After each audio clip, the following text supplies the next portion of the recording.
Hello gamer friend, welcome to this new dose of news on MMORPGs and multiplayer games. In this video, I'll cover the main news about Ragnarok Online 3, Aion 2, Where Winds Meet Neverness to Everness, and Vampir. For the random news section, I'll talk about Skyforge, Darksiders 4, Goblin Cleanup, Black Desert, and Tera 2. If you enjoyed the video, don't hesitate to drop a little thumbs up, it's always appreciated. Now that we know the lineup for this video, it's time to dive into the news.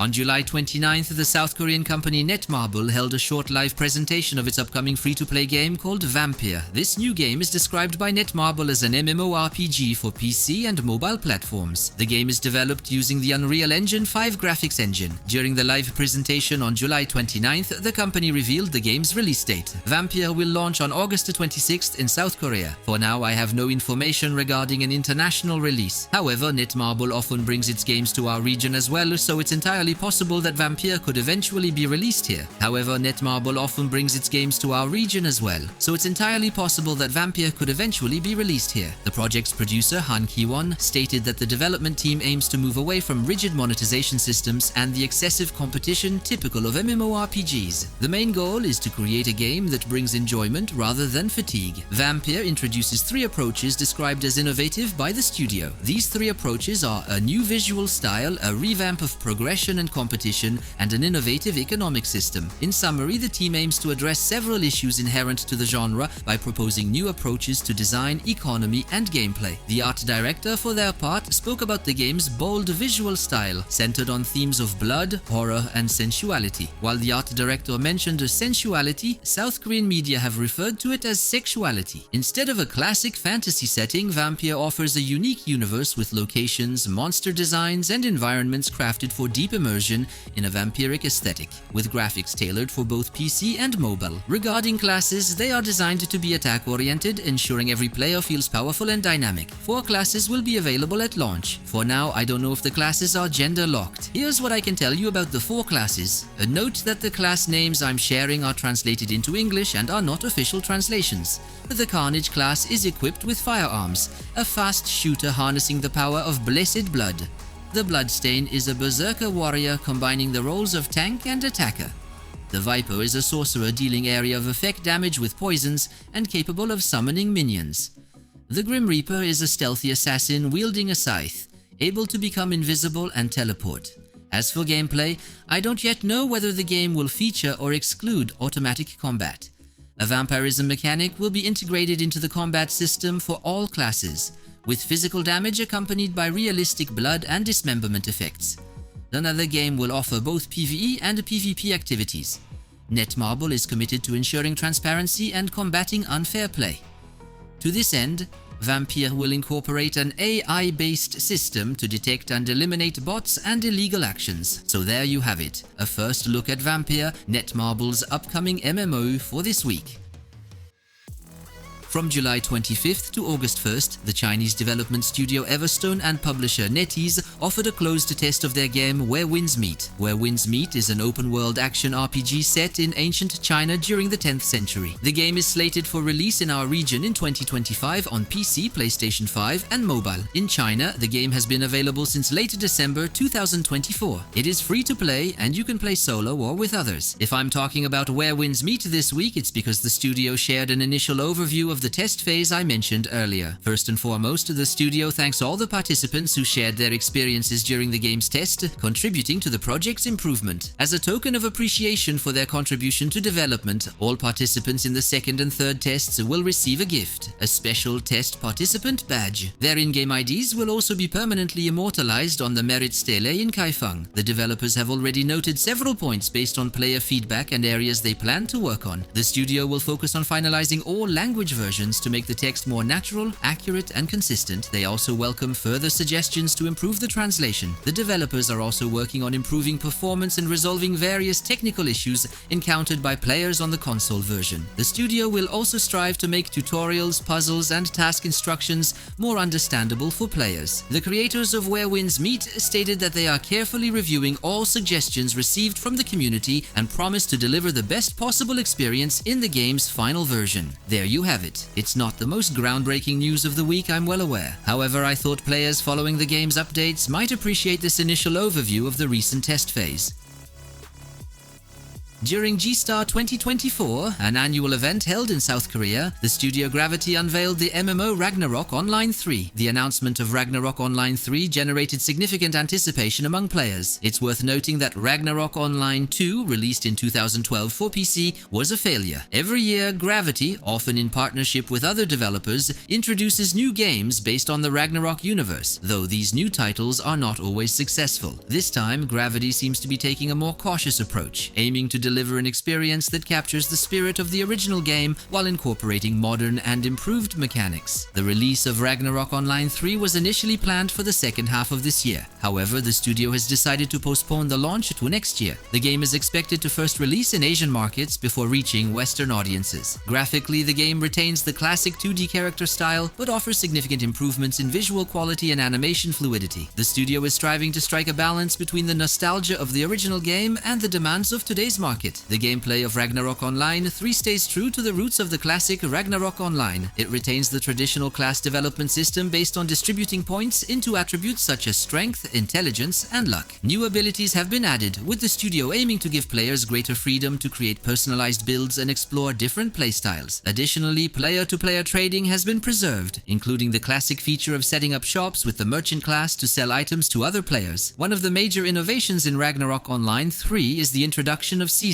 With Seasons, the studio promises to revitalize the game world by adding new locations, mechanics, and rewards with each cycle. Game modes will also be revamped, offering, for example, PvP with massive 120 players versus 120 players. It should also be possible to engage in PvP in open-world areas of the game. There will also be GVG and PvE events. Ragnarok Online 3 is being developed as a cross-platform game, meaning it will be available on both PC and mobile. The mobile version includes interface and mechanic adjustments to make controlling your character easier on smaller screens. An auto-rotation skill function has been included, bringing it closer to an automatic combat system. In some media, I have read that a closed beta for Ragnarok Online 3 will begin on August 12th. However, this testing phase seems to be reserved for players in certain Asian countries. I'll still provide the link for registration in the info bar. On the official website, it's also possible to pre-register. Pre-registering on the official site gives you a chance to gain access to a testing phase. If that interests you, I've also included the link to the official website in the info bar.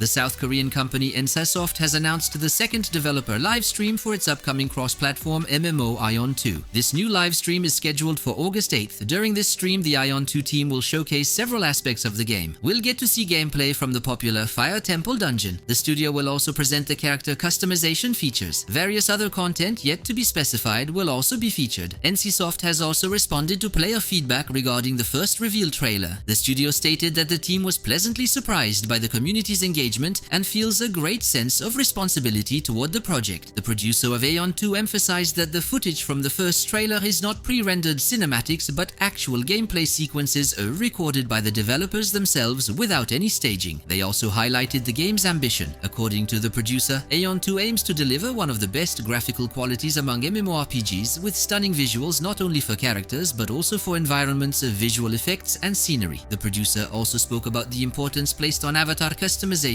which blends Eastern and Western design influences. They noted that with each new play session, they are personally impressed by the artist's work. The character editor will be showcased in an upcoming video to address the doubts of skeptics. Finally, the producer touched on the nostalgic aspects of the game, such as PvP near portals, sieges, and battles to enter instances. These are iconic elements from the original Aion that the team aims to bring into Aion 2 while modernizing them. They concluded by stating that all feedback is being carefully reviewed and that the game is being crafted with passion, with the goal of recapturing the excitement players felt with the first installment. So, there you have some updates on Aion 2 ahead of the developer stream, which, as a reminder, is scheduled for August 8th. Aion 2 is expected to launch this year in South Korea on PC and mobile, with an international release planned for next year.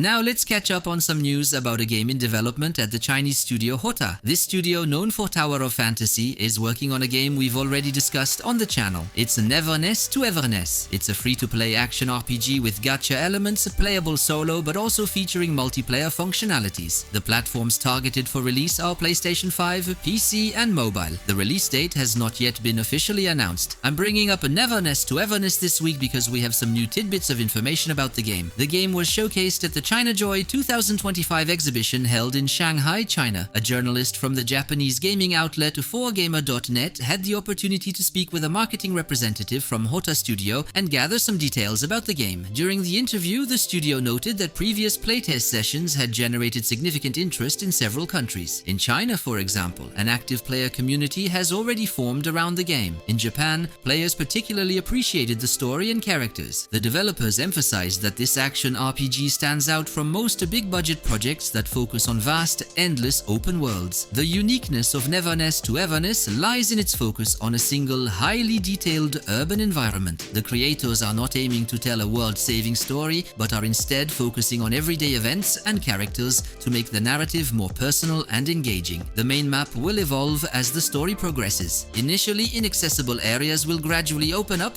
and the city's boundaries will expand. This large city will also feel dynamic, with a day-night cycle, weather variations, and a constantly evolving landscape. The developers clarified that all key gameplay areas will be designed so that these changes do not hinder players or compromise important functionalities. When asked about potential concerns regarding the concept of a single city, the marketing representative responded, and I quote, "Yes, there are concerns. However, they immediately added that the team sees this as a creative challenge. They are prepared to enrich the city with content and mechanics to ensure an engaging gaming experience despite the spatial constraints." In conclusion, when the journalist asked if Perfect World Games, the publisher, intended to make Neverness to Everness their flagship title, they received an immediate and affirmative response, and I quote, "Yes, absolutely." So there you have it. Some fresh details about Neverness to Everness for this week. As usual, you'll find the link to the official website in the info bar.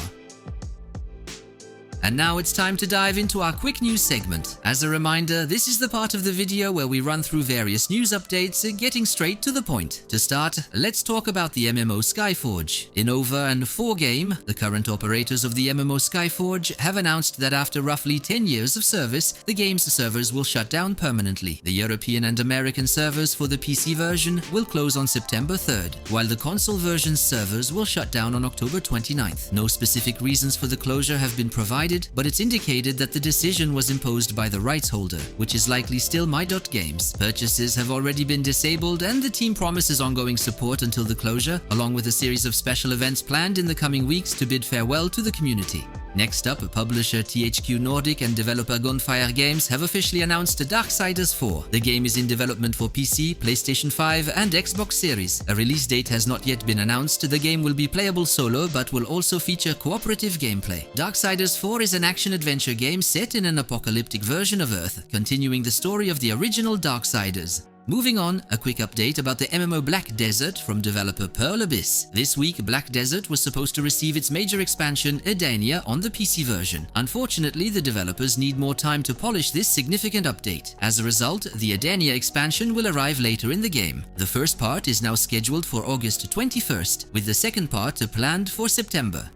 Chrysalu Games and publisher Team 17 will soon bring us a brand new cooperative game called Goblin Cleanup. Goblin Cleanup is a cleaning game playable solo or in co-op, where you must clean and restore a dungeon before the next adventurers arrive. The gameplay revolves around interacting with various environmental elements, including disposing of monster remains, cleaning blood and mud, rebuilding furniture, activating traps, and restocking chests with rewards. Despite the game's seemingly humorous premise, the tasks require attention and coordination, especially in multiplayer mode, which supports up to 4 players. The dungeons are procedurally generated. As for the release date, it was initially set for August 28th this year in early access on PC via Steam. However, the studio announced a 3-week delay and the new release date is now September 18th. A demo is also available on the game's Steam page with the link provided in the info bar.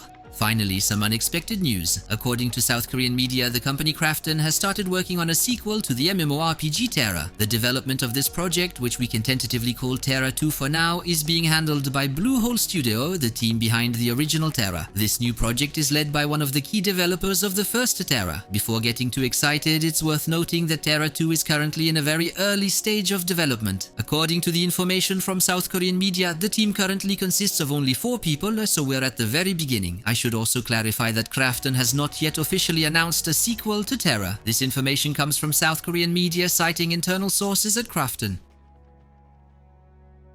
We've reached the end of this news video, and I sincerely hope you enjoyed it. If you did, don't hesitate to show it by giving a little thumbs up or even leaving a comment below the video. It's always appreciated. For newcomers, I'd like to clarify that this channel is the English version of my French YouTube channel. It's a brand new channel where I'll be sharing my news videos in English. I hope you'll enjoy it.